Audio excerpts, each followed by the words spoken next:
गरीब की शादी। शशि की सौतेली माँ ने उसकी शादी की तो बड़े घर में, लेकिन पति कोई काम न करता। आप ससुर जी के साथ काम पर क्यों नहीं जाते? अब हाँ जाऊंगा, लेकिन कल से। आज जरा मैं दोस्तों के साथ घूमने जा रहा हूँ। शशि के 2 बच्चे होते हैं, लेकिन रमेश का हाल वैसा का वैसा ही रहता है। एक दिन, सुनिए ना, बच्चा रो रहा है, इसके दूध के लिए पैसे नहीं है। अरे तो पिताजी से ले लो ना। क्यों? अगर आप में कमाने की क्षमता नहीं थी तो शादी क्यों की? तभी घर आई बड़ी ननद बोल पड़ती है, आहा, तुम्हारी माँ को साफ साफ कह दिया था कि लड़का ना कमाता है ना कभी कमाएगा। हम 4 बहनें हैं इसका ख्याल रखने के लिए, और पिताजी का इतना सारा पैसा, तुम्हें किस चीज की कमी रखी है? लेकिन थोड़े ही सालों में तकदीर बदल जाती है। शशि का ससुराल गरीब हो जाता है। सब बिकने के बाद शशि अपने पति, बच्चे और सास के साथ किराए के मकान में आ जाती है। मैं कोई नौकरी करना चाहती हूँ दीदी।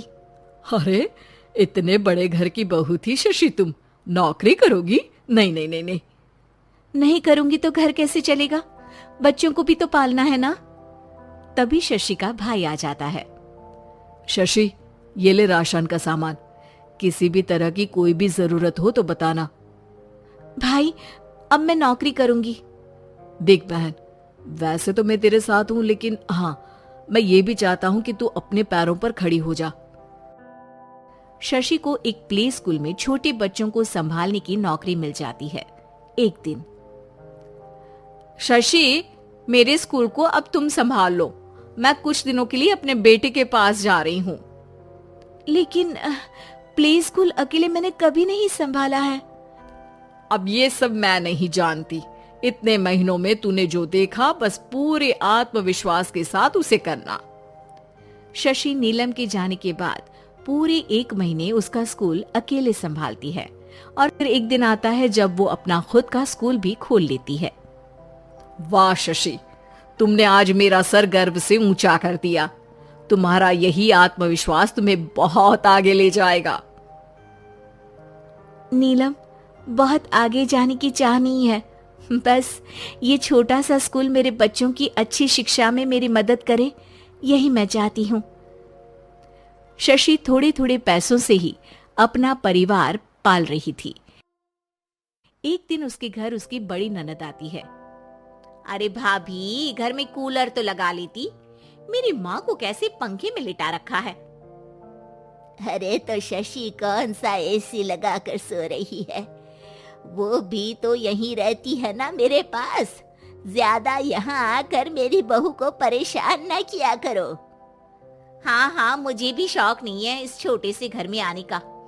मैं तो बस ये बोलने आई थी कि मेरे बेटे की शादी है तो ननिहाल का जो नेग होता है वो ले आना। हाँ, जितना बनेगा कर देंगे, और ना हुआ ना तो वो भी नहीं करेंगे। तभी शशि बोल पड़ती है, अरे नहीं माँ जी, रीटा घर की बेटी है, उसके ससुराल वाले उससे शादी पर पूछेंगे कि मायके से क्या मिला। रीटा, तुम मुझे सामान की लिस्ट भेज देना, मैं पूरी कोशिश करूंगी कि तुम्हारी हर डिमांड को पूरा करे। अच्छा, मैं खाना लगाती हूँ। शशि ये बोलकर किचन में चली जाती है। धीरे धीरे कर शशि किसी न किसी तरह अपनी सारी ननदों की डिमांड भी पूरी करती, बच्चों की ख्वाहिशें भी, और उनकी पढ़ाई के लिए पैसे जोड़ती। एक दिन जब शशि का बेटा 12वीं पास करके आता है, माँ, अब तुझे काम करने की जरूरत नहीं है, मैं अब कोई ना कोई नौकरी करके पढ़ाई भी साथ कर लिया करूंगा। शशि को लगता है कि बेटा और आगे पढ़ाई करे, लेकिन वक्त की मार के कारण वो बेटे को काम के लिए हाँ कर देती है। अब बेटा एक बैंक में चपरासी बन जाता है। लड़का देखने में तो बड़ा अच्छा है, अंग्रेजी भी पटर पटर बोलता है, फिर चपरासी क्यों? लड़का सारी बात मैनेजर को बता देता है। अच्छा, तो मैं तुझे एक मौका देता हूँ, तू यहाँ रहकर दूसरे डिपार्टमेंट का भी काम सीख। अगर तू किसी एक का भी काम अच्छे से सीख गया तो मैं तुझे यहाँ टेबल चेयर में बैठने वाली नौकरी दे दूंगा।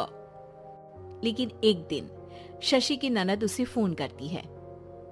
अरे भाभी, देखो मायका तो मेरा तुम लोगों से ही है। मैंने आपके बेटे और मेरे भतीजे प्रदीप के लिए यहाँ एक नौकरी देखी है, पूरे 5,000 मिलेंगे। वैसे करता ही क्या है, चपरासी ही तो है ना।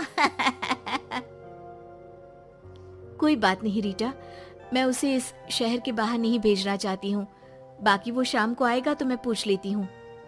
वहीं प्रदीप मैनेजर की बात से खुश हो जाता है और मैनेजर के काम पर ही नजर रखने लगता है। वो उनकी तरह के पेपर पढ़ता, काम करता और आने वाले लोगों की बातें सुनता। एक दिन बैंक में ऑडिट वाले आते हैं। ये गलत है, पूरी बैलेंस शीट नहीं मिल रही है, कहीं ना कहीं गड़बड़ है। ए मैनेजर, क्या करते हो? बैंक के पैसों का हिसाब सही नहीं है। मैनेजर के पसीने छूट जाते हैं। तभी प्रदीप वहां जाता है। अब क्या मैं ये बैलेंस शीट देख सकता हूँ? अरे बेटा मजाक नहीं, जाओ पानी लेकर आओ एक गिलास। प्रदीप मैनेजर को पानी लाकर देता है और फिर ऑडिटर से कहता है, देखिए सर, मैं आपको बता सकता हूँ कि कैसे बैलेंस शीट को आप लोग गलत तरीके से जोड़ रहे हैं। ऐसा बोलकर प्रदीप एक एक कर सारे डाउट क्लियर कर देता है। अरे हाँ, ये तो पॉइंट हमने देखे ही नहीं थे। गुड, कौन है ये बच्चा? तभी मैनेजर बोल पड़ता है, अब हमारे यहाँ अकाउंट में नया आया है। ऑडिटर के जाने के बाद, वाह प्रदीप, आज तो तुमने मेरी नौकरी बचा ली। और आपने भी तो मेरी नई नौकरी लगा दी, अकाउंटेंट की।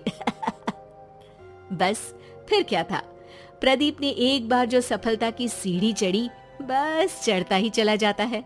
फिर एक दिन शशि की ननद, अरे भाभी कैसी हो? घर को तो बड़ा ही सुंदर चमका रखा है। अरे बेटी, कैसे आना हुआ? तू तो इस छोटे से घर में आना भी नहीं चाहती थी, कोई खास काम है क्या? अब हाँ, वो माँ, मेरा जो मजला बेटा है ना, वो अकाउंट से पढ़ाई कर रहा है, तो प्रदीप से बोलकर उसकी भी कहीं अच्छी नौकरी लगा दो ना। सास और शशि समझ जाते हैं कि कैसे पैसे आते ही लोगों के बात करने के तरीके से लेकर रिश्ते निभाने तक में बदलाव आ जाता है।